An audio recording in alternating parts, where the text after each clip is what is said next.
ओम नमः सिद्धेभ्यः। ओम नमः सिद्धेभ्यः। ओम नमः सिद्धेभ्यः। नमः श्रीवर्धमानाय निर्धूतकलिलात्मने सालोकानां त्रिलोकानां यद्विद्यादर्पणायते यद्विद्यादर्पणायते। बोलिए अहिंसा परमो धर्म की। देवादेव श्री महावीर भगवान की, आचार्य कुंद कुंद महाराज की, आचार्य गुरुदेव भगवान श्री विद्यासागर जी महाराज की।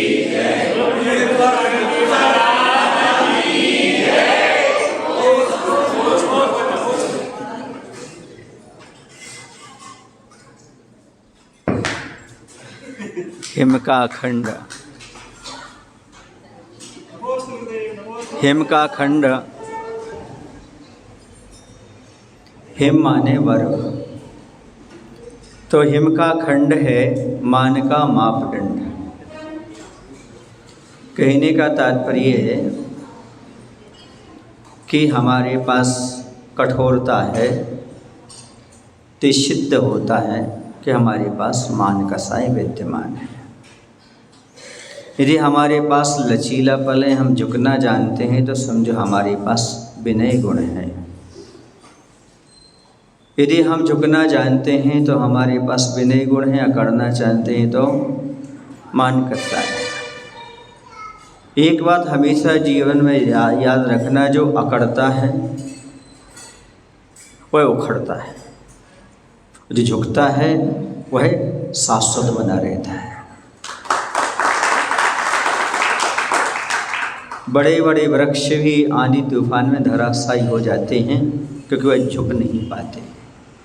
लेकिन एक कोमल सी लताएं होती हैं, घास फूस होती है, वह बनी रहती हैं। क्यों? क्योंकि वह झुकना जानती हैं। आंधी तूफान आता है तो वह झुक जाते हैं।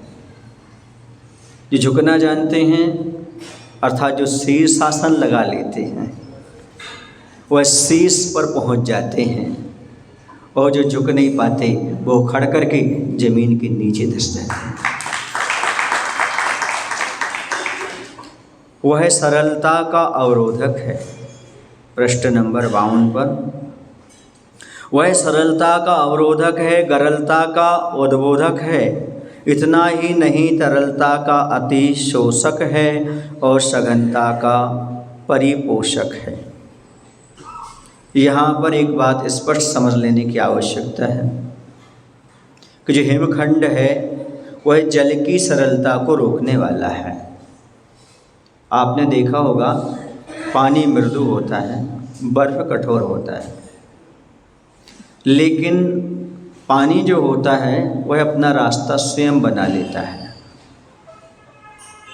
चाहे रास्ते में पहाड़ आए, चाहे पेड़ पौधे आए, वो इतना मृदु होते हुए भी पहाड़ों को भी घिसता घिसता घिसता घिसता आगे निकल जाता है। ऐसा नहीं है कि ताकत कठोरता में ही होती है, मृदुता में भी बहुत ताकत होती है। नहीं तो ये पानी जो है ना, यहाँ से यात्रा प्रारंभ करके वह सागर तक कैसे मिल जाता है। बीच में कितने अवरोध आते हैं, लेकिन वह कोई रास्ता नहीं देता तो साइड से निकल जाता है। और जो उससे टकराता है वह स्वयं बह करके आगे उसी की दिशा में बढ़ जाता है। पानी इतना अच्छा होता है। अब लोग पत्थर को अच्छा मानते हैं, पर मेरा प्रश्न ये, पत्थर जो होता है उसमें पानी डाला जाए तो उसके अंदर पानी जाता नहीं है, लेकिन पानी में यदि पत्थर डाला जाए तो पानी के अंदर चला जाता है। ये विशेषता समझ में आ रही है आपको? मानी आदमी के हृदय में कोई स्थान नहीं पाता, लेकिन विनय व्यक्ति के हृदय में मानी भी स्थान पा जाता है।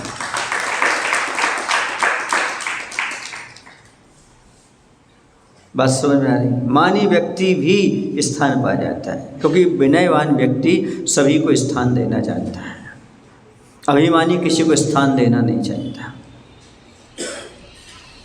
कहते हैं कि आप पानी की तरह बनो, तुम पानी की तरह बनो ताकि स्वयं भी रास्ते पर चलते रहो और दूसरे को भी रास्ता देते चलो। कभी तुम पत्थर की तरह मत बनो कि स्वयं भी आगे ना बढ़ सको और दूसरे के रास्ते को रोके रखो। बनो तो पानी की तरह बनो, स्वयं अपना रास्ता बना करके आगे बढ़ जाओ, किसी को बाधक बनो। पत्थर की तरह मत बनो कि स्वयं भी नहीं और दूसरे को भी। समझ में आ रहा है? एक बहुत अच्छा दृष्टांत थोड़ा सा हमें याद आ रहा है। कई लोग ऐसे होते हैं कि अहंकार के वश स्वार्थी भी हो जाते हैं, अपना काम देखते हैं, दूसरे का नहीं देखते। विनयवान व्यक्ति परमार्थी भी हो जाता है। टेक में आपको उदाहरण कहूँ, चिंतन कहूँ, आपके सामने रख रहा हूँ। एक ही दिन में एक ही काम करने से एक व्यक्ति अमीर कैसे बन गया? हर व्यक्ति अमीर बनना चाहता है, हर व्यक्ति बड़ा बनना चाहता है, लेकिन क्या वह थोड़ा सा परमार्थ का काम करने का प्रयास कर सकता है? जो परमार्थ का काम करता है वह बहुत जल्दी अमीर व्यक्ति बन जाता है। जो स्वार्थी होता है उसे बहुत समय लगता है अमीर बनने के लिए। एक बार एक राजा ने बीच रास्ते में पत्थर, बड़ा सा पत्थर रखवा दिया। बहुत सारे लोग आते और साइड से निकल के चले जाते और राजा को कोसते भी जाते। जिसने ये पत्थर रखवाया है उसको बुरा भला कह करके निकल जाते, लेकिन कोई ही व्यक्ति ये नहीं सोचता कि हम इस पत्थर को साइड में रख दें। मैंने कहा था ना, पत्थर को साइड में रखने वाला कोई सज्जन ही होगा, कोई संत ही होगा जो उसे कहाँ लगा देगा? ठिकाने लगा देगा। एक सज्जन वहाँ से आया, उसने देखा कि बहुत बड़ा पत्थर रखा है। देखो हम तो साइड से निकल जाएंगे, लेकिन कुछ लोग ऐसे होते हैं जो नहीं निकल पाते, अन्न सभी को बाधक पहुँचती है। क्यों ना हम एक काम करें, हम अकेले ही थोड़ा समय हमें विलम्ब हो जाएगा, 5 मिनट में अपन उठा करके पत्थर को साइड में रख देते हैं। उसने पत्थर को उठाया और ठिकाने लगा दिया। जैसे उसने पत्थर को ठिकाने लगाया, उस पत्थर के नीचे मुड़ करके देखा तो एक पोटली रखी थी। उस पोटली में स्वर्ण मुद्राएं थी और उसमें एक पत्र भी था। उसमें लिखा था, ये पत्थर मुझ राजा के द्वारा रखवाया गया है और मैं ये देखना चाहता था कि यहाँ पर परमार्थी कौन है, परोपकारी कौन है, तो उसका भला सोचने वाला कौन है, क्योंकि मुझे एक व्यक्ति की आवश्यकता थी राज दरबार में। ये आपका पहला इनाम है, ये जो स्वर्ण मुद्राएं हैं ये आपके नाम हैं, आप इसे ले लीजिएगा। और उसे जो गुप्तचर थे उन्होंने ले जाकर के राजा के पास प्रस्तुत किया। राजा को एक प्रधान व्यक्ति की आवश्यकता थी, उन्होंने पद पर भी नियुक्त किया। कहने का तात्पर्य ये है, जो परोपकारी होता है, सेवाभावी होता है, वह व्यक्ति दूसरों को भला चाहता है, वो एक दिन में भी अच्छा काम करके उच्च पद को और बहुत सारे पैसों को प्राप्त कर सकता है। क्योंकि जो कुछ भी धन लक्ष्मी आदि होती है वो पुण्य की दासी होती है। जिसके पास पुण्य होता है उसके पास लक्ष्मी अपने आप दौड़ी चली जाती है, धन दौलत चली जाती है। ये दृष्टांत हमारे लिए ये बता रहा है कि अमीर बनना चाहते हो, धनी बनना चाहते हो, तो आप अपने स्वार्थ को छोड़कर दूसरे परमार्थ को अपनाइएगा। अपने साथ साथ दूसरों की सेवा के भाव भी रखिएगा। पथ की विषमताओं को दूर करने का प्रयास करिएगा। जो बाधाएं रास्ते में हैं, हम चाहें तो दूसरों की बाधाएं दूर कर सकते हैं। बनना चाहते हैं आप लोग अमीर, देखो वो तो दृष्टांत था।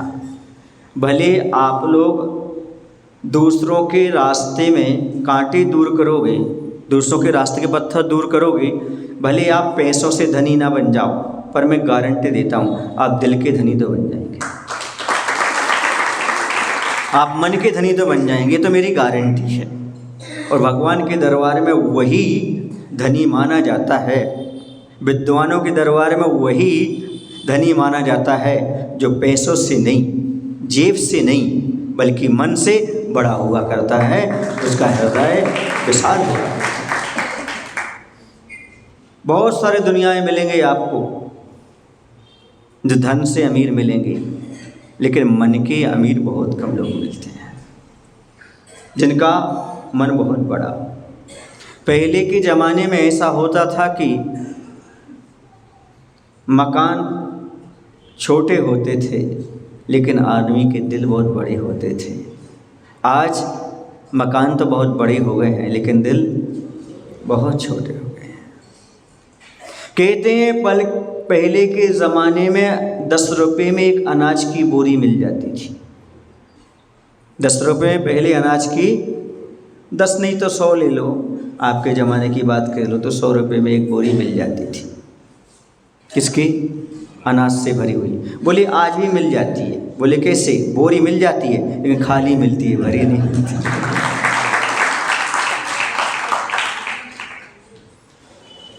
कुछ ऐसी बातें हैं जो जीवन में बहुत महत्वपूर्ण हैं। हम मात्र बाहर से जीना चाहते हैं, अंतरंग का जीवन नहीं जीना चाहते हैं।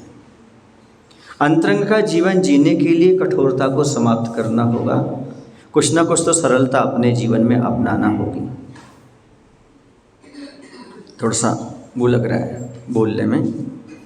सरलता का उद्बोधक है, इतना ही नहीं तरलता का अति शोषक है और सघनता का परितोषक है। यानी जल के पतलेपन को सुखाने वाला भी है, और सघनता मतलब ठोस पने का पालन पोषण करने वाला है। कौन? ये हिमखंड है। और आगे कहते हैं ना ही तैरना जानता है और ना ही तैरना चाहता है। खेद की बात है कि तरणी और तारक की को डुबोना चाहता है, वह जल पर रहना चाहता है, पर जल में मिलकर नहीं, जग को जल के तल तक भेजकर उस पर ऊपर रहना चाहता है, जल में मिलकर नहीं। जब कोई अच्छे बड़े बड़े हिमखंड आ जाते हैं, बर्फ़ के टुकड़े आ जाते हैं, तब क्या होता है उसकी बात कह रहे हैं। वह बर्फ़ जो होता है स्वयं तो तैरता नहीं है, तैरना चाहता नहीं है, और दूसरे को तैराने का काम भी नहीं कर सकता। कहने का तात्पर्य जो है, जो व्यक्ति मान कसाई होते हैं, मान कसाई से अच्छी तरह से परिचित होते हैं, या मान कसाई को अच्छी तरह से अपने जीवन में धारण कर लेते हैं, वह स्वयं तो संसार समुद्र से पार होना नहीं चाहते और किसी को निमित्त भी नहीं बनते, बल्कि स्वयं भी डूबते हैं और औरों को भी डुबाने का काम कर जाते हैं। नाव को भी डुबा देते हैं, तरणी माने नाव, और जो चलाने वाला नाविक है उसको भी डुबा देते हैं। अर्थात मान कसाई में जीने वाला व्यक्ति स्वयं भी डूबता है और दूसरों को भी डुबाने का काम करता है। ये स्पष्ट है, मान कसाई कभी भी किसी भी स्तर पर अच्छी नहीं है, न तो मोक्ष मार्ग में और न संसार मार्ग में, कहीं भी नहीं है। जहाँ देख लो वहाँ पर दुखदाई ही दुखदाई है।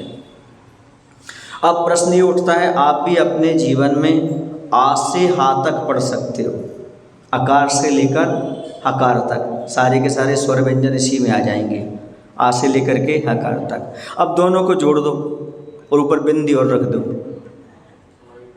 क्या बन जाएगा? अहम बन जाएगा।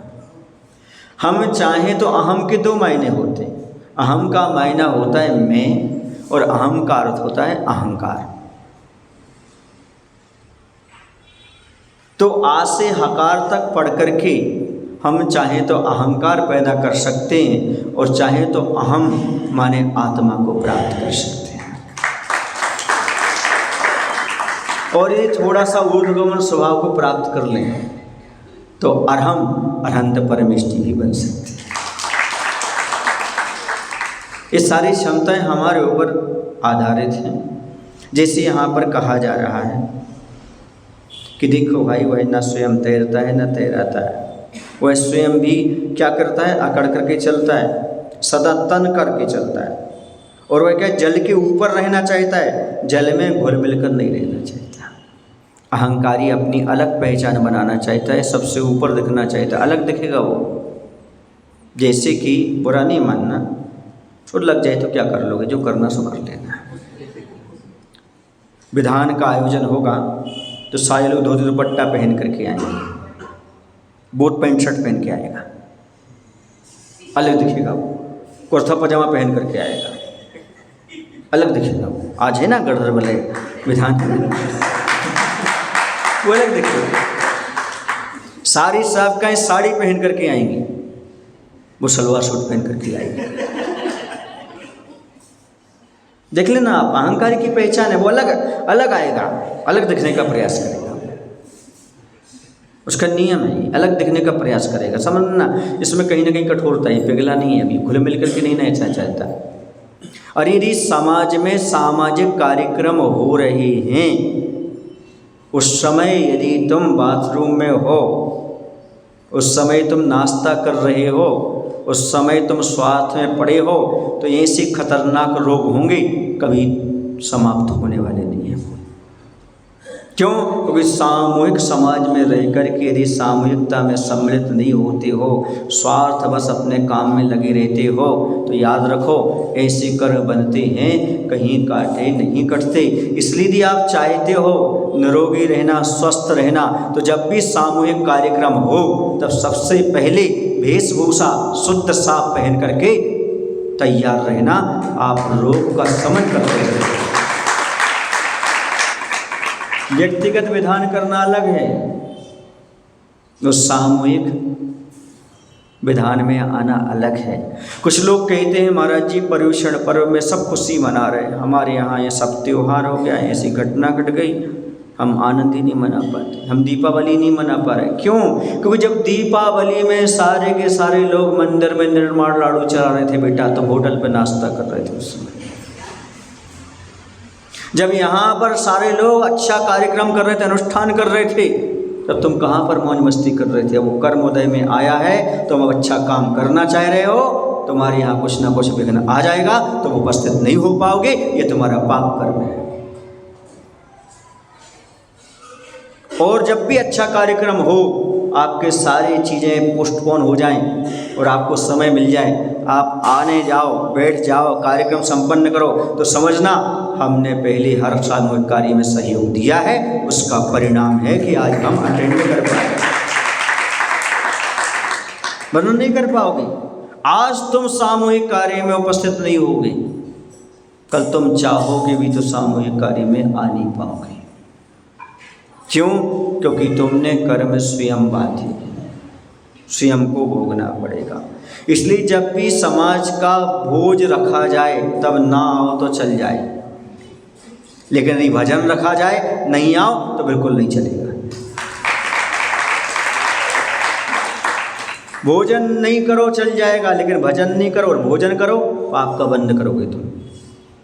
विधान में तो नहीं बैठना है, लेकिन भोजन करना है, तो समझ लेना आप पाप कर्म का बंद कर रहे हैं, क्योंकि वो उनके लिए भोजन रखा गया है जो आयोजन में सम्मिलित होंगे। अब क्यों नहीं बजाई तुमने? क्या आप भी उसमें सम्मिलित है क्या? किसी ने कहा महाराज समाज कभी एक नहीं होती। बहुत अच्छी बात आपको बताता हूँ। लोगों ने कहा महाराज समाज कभी एक नहीं होती, सब एक से नहीं होते, क्योंकि पांचों उंगलियां कभी एक नहीं होती। ये आप लोग एग्जाम्पल देते।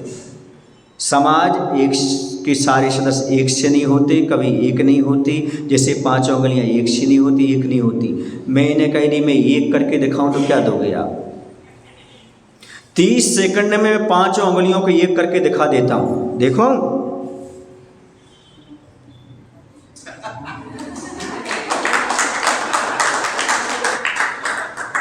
पांचों उंगलियां खाने के समय एक हो जाती हैं और बस भोज रख दो, सारी समाज एक होकर के आ जाएगी। और उससे आज समाज नहीं मानना, समाज के सदस्य वही हैं, बिना भोज रखे भी भजन की प्रतीक्षा करते हैं, कब भजन हो और मैं तैयार रहूं, वो समाज के सदस्य। वरना भीड़ तो भीड़ों की भी होती है, उसे आप समाज मत मानिएगा। समाज मनुष्यों की होती है, वो ऐसी होती है एक दूसरे के कार्य में हमेशा तत्पर रहती है, सहयोगी होती है। परिवार में एकता चाहते हो, परिवार में एकता चाहते हो तो सामूहिक भोजन किया करो, सब लोग बैठ कर के एक साथ भोजन किया करो। क्योंकि सबसे पहले आदमी लड़ाई झगड़ा होता है तो बोलना और भोजन करना बंद कर देता है। इसलिए एकता हमेशा बनाए रखना चाहते हो घर में, परिवार में, तो सामूहिक भोजन किया करो। और यदि समाज में एकता रखना चाहते हो तो सामूहिक भजन रखा करो, विधान रखा करो, पूजन रखा करो, समाज में एकता बन रही।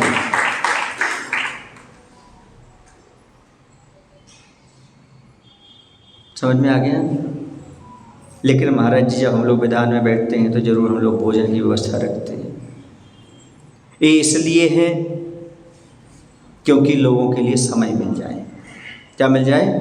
समय मिल जाए, इसलिए रखते हैं। इसका अर्थ ये नहीं है कि हम भोज तो करके चले जाएं, ये भजन करके ना जाएं। 3 बार भोजन भजन 1 बार, इसीलिए तो आते हैं संकट हजार। आप भजन तो करते नहीं हो, भोजन करके जाते हो, उसमें संकट आते हैं आपके लिए। आप सोच रहे हैं हम अच्छा काम करके जा रहे हैं, हमारी तो समाज है। यदि हमारी समाज है और हमारा ही भोजन है तो भजन हमारा क्यों नहीं है और विधान हमारा क्यों नहीं है, ये प्रश्न उठता है। ये भी ध्यान रखो। तो मानी व्यक्ति झुकता नहीं, मानी व्यक्ति कुछ करता नहीं, स्वयं डूबेगा और परिवार को भी डुबा रहा है। स्वयं भी भोजन कर रहा है, परिवार के सदस्यों को भी भोजन करा रहा है, लेकिन भजन नहीं कर रहा है। समझो वह ऐसी नाव का नाविक है, पथरा की नाव है, स्वयं भी डूबेगा पट्ठा और परिवार के सदस्य सबको डुबा करके ले जाएगा। देखते हैं आज कितने मानी हैं और कितने विनयवान हैं, कितने अलग दिखने का प्रयास करते हैं और कितने सम्मिलित होने का प्रयास करते हैं।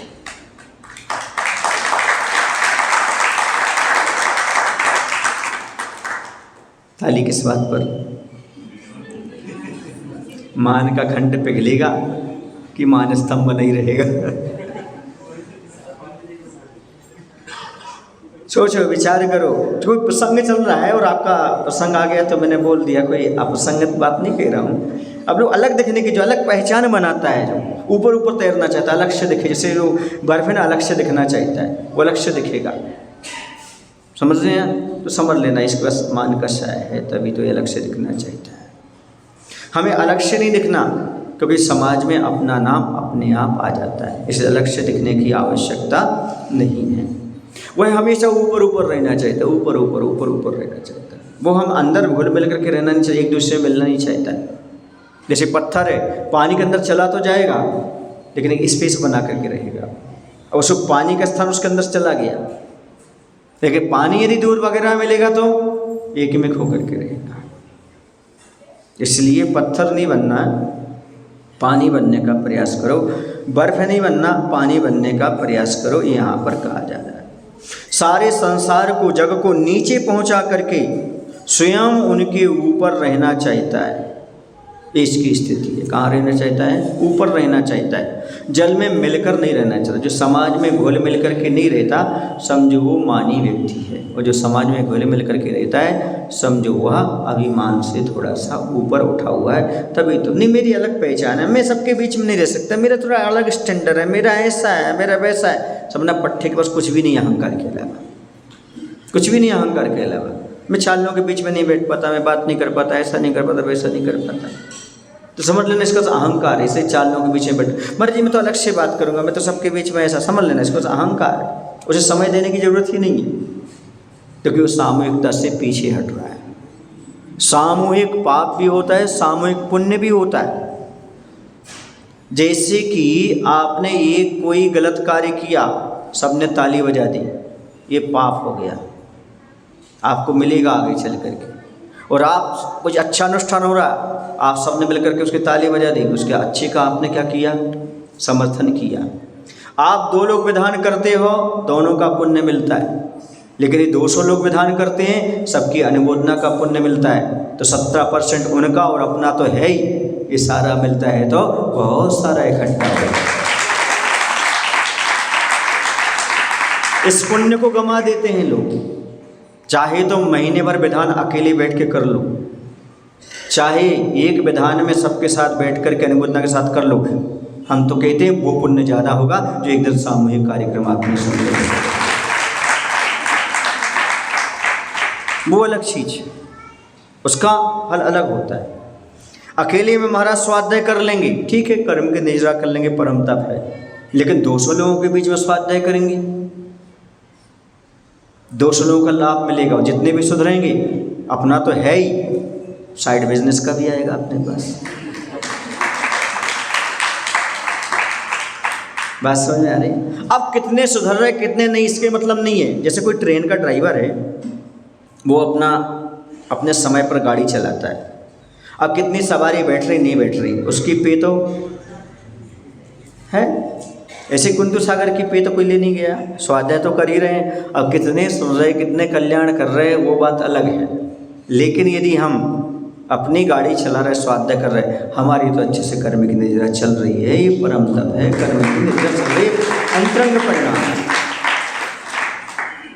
आ रहा समझ में आपको? बिल्कुल। जब कभी आप सामूहिक कार्यक्रम में भोग में जाना चाहोगे, नहीं जा पाओगे, क्योंकि अच्छे कार्य में नहीं गया। महाराज जी, मैं कई बार सोचता हूँ शिखर जी पर जा ही नहीं पाता, कई बार सोचता हूँ मैं कि उनकी शादी अटेंड कर लूँ, कर ही नहीं पाता। कभी लगता है कि चलो महाराज के बिहार में चल जाए, जा ही नहीं पाता। क्यों? क्योंकि तुमने पहले किसी सामूहिक कार्य में इंटरेस्ट नहीं लिया। समझ में आ रहा है? कुछ लोग ऐसा करते हैं, इंटरेस्ट अच्छे से लेते हैं, अरे हम कमेटी में नहीं आना चाहते, इस काम में नहीं करना चाहते, कुछ ऐसा कहते हैं। कुछ लोग छोटी छोटी सी समितियाँ बना लेते हैं। किसी ने समिति बनाई, मंच सज्जा, क्या बना ली, चलो भाई अपन क्या करेंगे, मंच सज्जा करेंगे, ये समिति बना ली। उन्हें समिति नहीं बनाई है। यदि आपको मैं एक लॉजिक बता दूँ, कुबेर कौन बनता है? जो भगवान के बैठने की समुच्चरण की रचना करता है। वो कैसे बनता है? आज तुम वेदी की साज सज्जा करोगे, मुनिराज जहाँ पर बैठते वहाँ की साज सज्जा करोगे, जहाँ जिनवाणी रहती वहाँ की साज सज्जा करोगे, ऐसा पुण्य बनेगा तुम्हारा, ऐसा पुण्य बनेगा तुम्हारा। अगले भाव में कुबेर बन जाओ और भगवान के समुच्चरण की साज सज्जा बन जाओ। ये सहज चीज़ें नहीं हैं। आप लोग ऐसा समझते हो कि अरे क्या करना है इसमें क्या होता है, इसमें क्या होता है। मंच बनाने से क्या प्रभाव पड़ेगा? तो वहाँ समुच्चरण लगाने की क्या जरूरत क्या थी? रत्न से खचाखच भरने की क्या आवश्यकता थी? क्या भगवान रत्न को पकड़ रहे हैं क्या? कि भगवान को कमलासन से कोई लेना देना है क्या? लेकिन नहीं, ये हमारी पुण्य की वृद्धि के लिए है।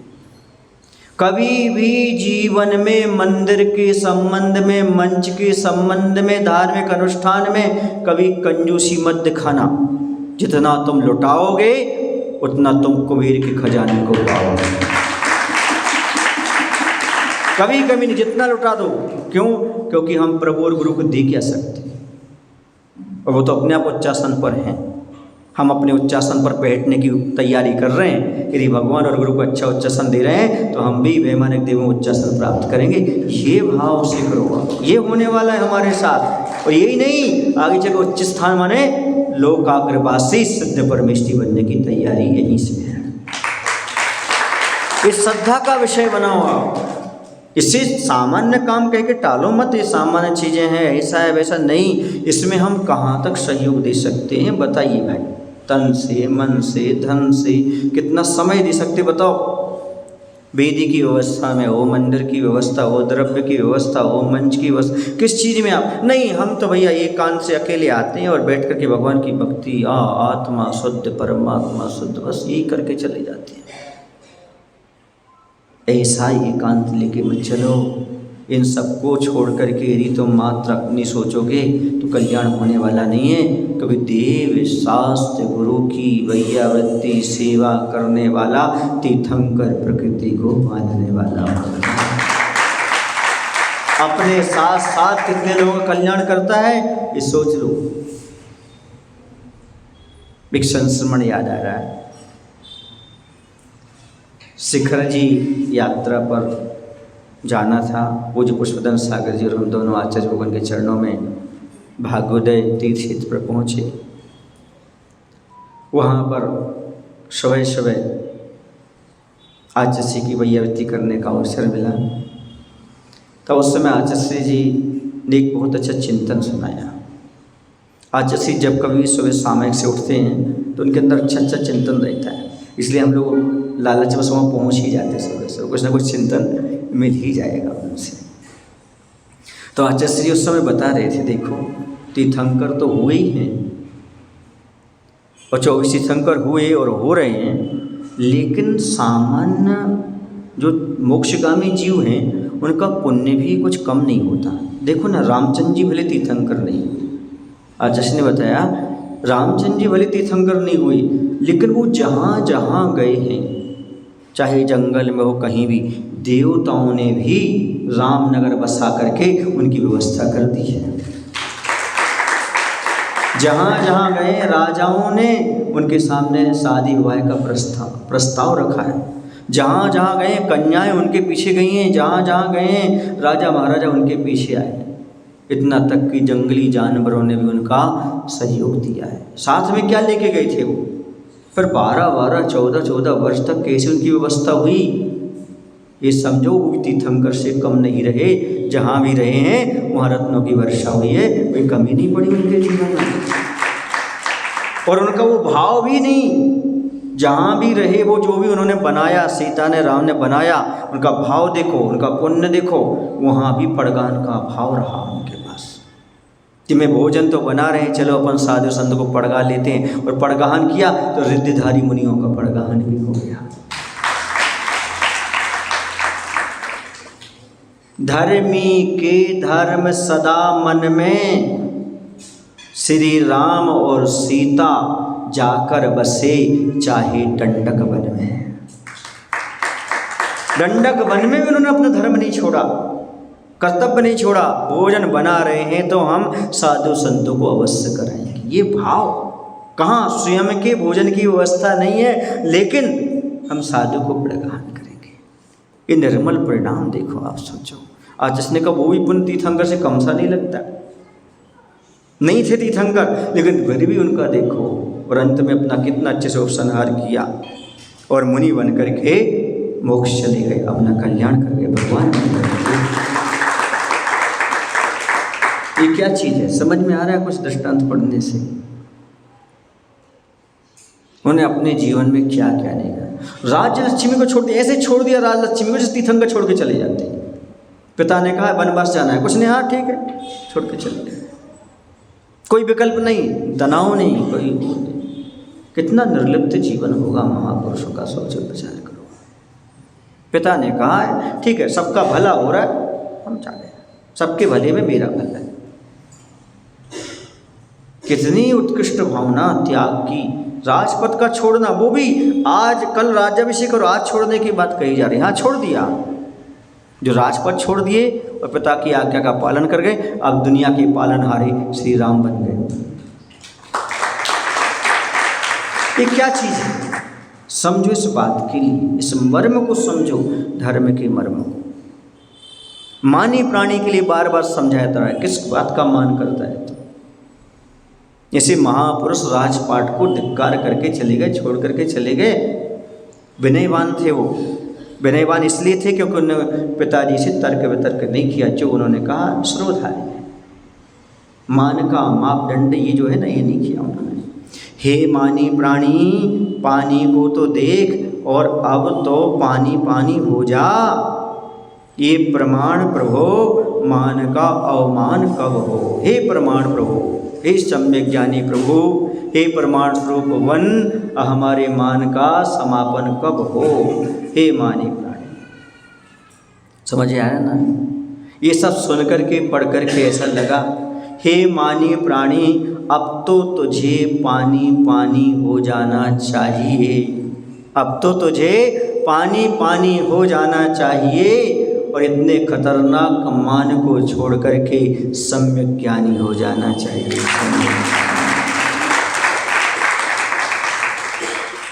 पर क्या करूं, अज्ञानी प्राणी को अपने ज्ञान का अहंकार तो होता है पर अपने अहंकार का ज्ञान नहीं होता है। जिसे अपने अहंकार का ज्ञान हो जाता है वही सम्यक ज्ञानी हो जाता है।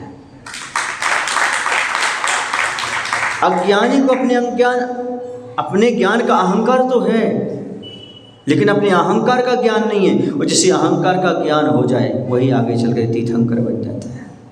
हमारे पास अहंकार है, ऐसा ज्ञान कितनों को इतना ज्ञान कि हमारे पास अहंकार है। हमारे पास ज्ञान है, इसका अहंकार तो है लेकिन अहंकार का ज्ञान बहुत खतरनाक है। समझ में आ रहा है? त्याग सब लोग करते हैं पर त्याग के अहंकार का त्याग उत्तम त्याग बनता है। एक सज्जन आकर के बोले, महाराज जी मैंने वर्षों से चाय का त्याग कर रखा है। हमने कहा चाय तो अभी भी है, ये बताने की कि मैंने चाय का त्याग कर रखा है। ये चाय क्यों? चाय तो छोड़ दी पर चाय भी तो छूटे, ये छूटना बहुत हर्ट है। समझ में आ रहा है?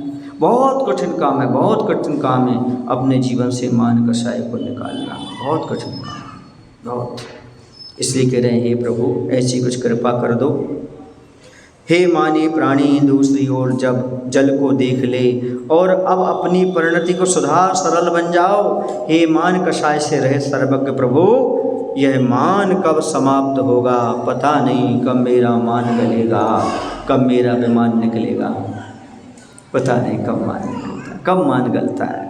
बहुत मुश्किल काम है अपने जीवन, बहुत कठिन काम है। किसको निकालना? मान कषाय को निकालना बहुत कठिन काम है। एक संस्मरण याद आ रहा है, एक संस्मरण याद आ रहा है, आप कहें तो सुना दूं। एक विद्वान थे,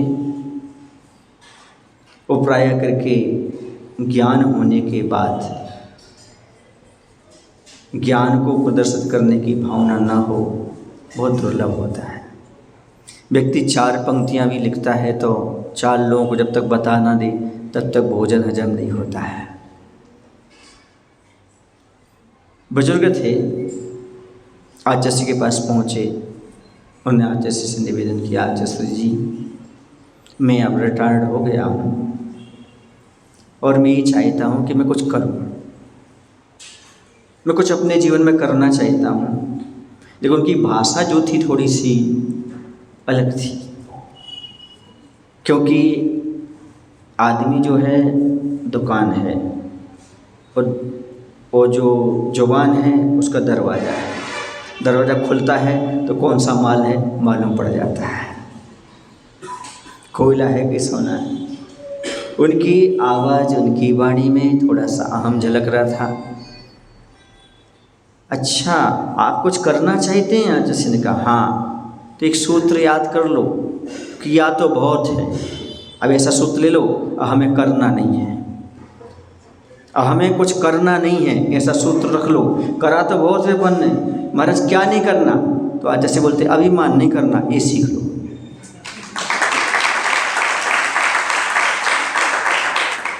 किया तो बहुत है अपन ने, पाप भी बहुत किए, कसाई बहुत किए।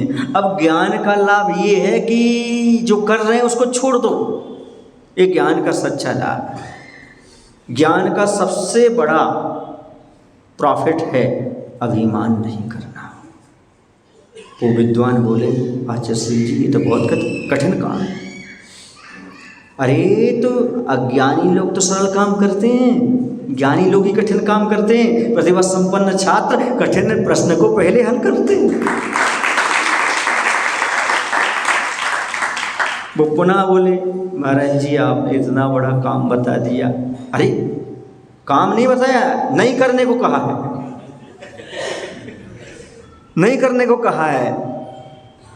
बोले महाराज ये काम तो ऐसा है जैसे एक पैर पर पहाड़ चढ़ना। मान को छोड़ने का अर्थ है एक पैर के बल पर पहाड़ चढ़ना। तो बोले ऐसी थोड़ी सारे भगवान पहाड़ से मुक्त गए।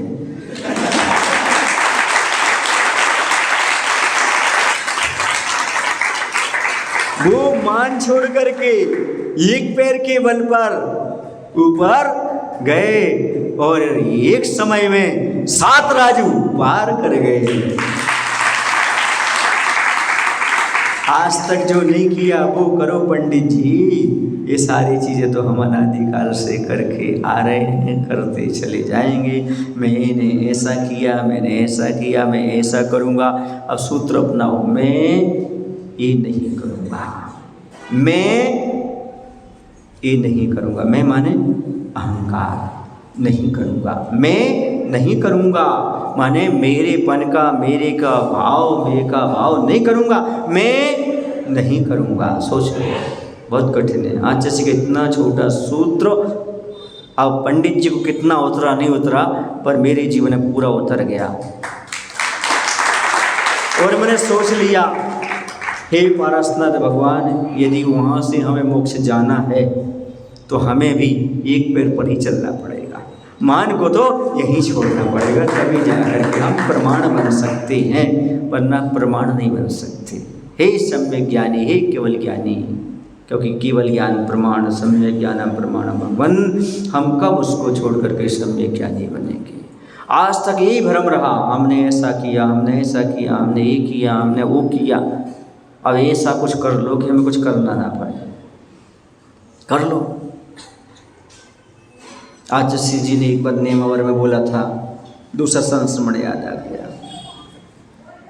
क्या बोला था? कुछ प्रसंग था, किसी ने पहले संचालन किया होगा, संचालन में कुछ बात बोली तो आचार्य को तो थोड़ी भूमिका जम जाए, फिर तो प्रवचन पूरा हो जाता है, लिंक मिल जाए कहीं ना कहीं से। क्योंकि पहले के श्रवण ऐसे ही होते थे, बीज बुद्धि वाले। एक थोड़ा सा कोई पद मिल गया, बीज मिल गया, उसे पूरा पूरा ग्रंथ का अर्थ निकाल देते थे। तो आचार्य ने मंच पर बोला, करना है तो कुछ कर जा और मरना है तो मर जा। करना है तो कुछ कर जा, मरना है तो मर जा, पर मत कर कुछ कर जा।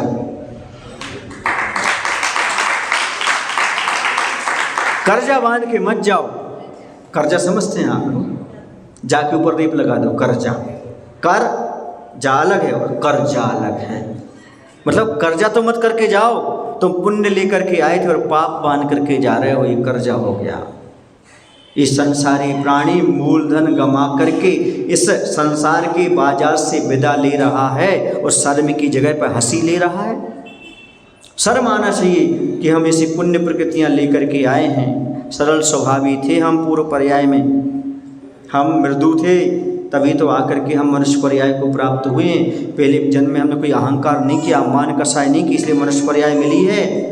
स्वभाव मार्दम छे, ये सारे का सारा किया है। और यहाँ आकर के हम मान कसाय करके पुनः निगोद आदि की तैयारी कर रहे हैं। इस शिक्षा लो। आचार्य भगवंत कहते हैं, कुछ करना है तो कर जा और मरना है तो मर जा, पर मत कर कर्जा, पुराना कर्जा चुका के चला जा।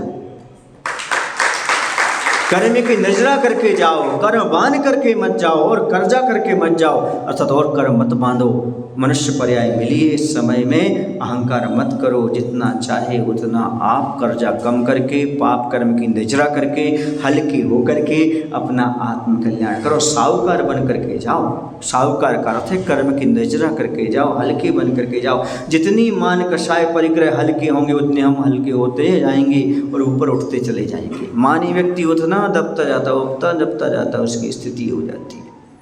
याद रखो, सफ़र में सामान जितना अधिक होगा उतने परेशान होगी, और जीवन के सफ़र में अभिमान जितना होगा उतने परेशान होगी। यदि आप चाहते हो कि सफ़र का आनंद लें तो भार कम लेकर के चलो, और यदि आप चाहते हो अपने जीवन में का सफ़र में आनंद लें तो अभिमान का भार कम करके जाओ, आपको आनंद। करना हो तो कर जा, मरना है तो मर जा, पर मत कर जा। इस संस्मरण को हमेशा याद रखना।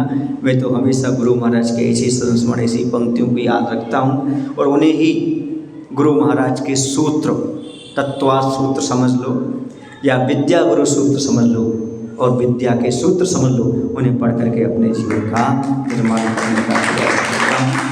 ये बहुत बड़े बड़े सूत्र हैं जो ग्रंथों के मंथन के बाद निकलते हैं, जो आचार्य श्री के मुख से निकल रहे हैं, क्योंकि वो तो जीवित ग्रंथ हैं, निर्ग्रंथ हैं, जिनवाणी निकल रही है, तो उसको अपन पान करें और समझें। एक एक सूत्र बहुत महत्वपूर्ण है। मैंने एक दिन कहा था आपसे कि एक पुस्तक को मैंने संकलित किया आचार्य के सूत्रों का, जिसका नाम दिया छोटी बात बड़े राज। छोटी छोटी बातें होते हुए बहुत बड़े बड़े राज उसमें रहस्य हैं।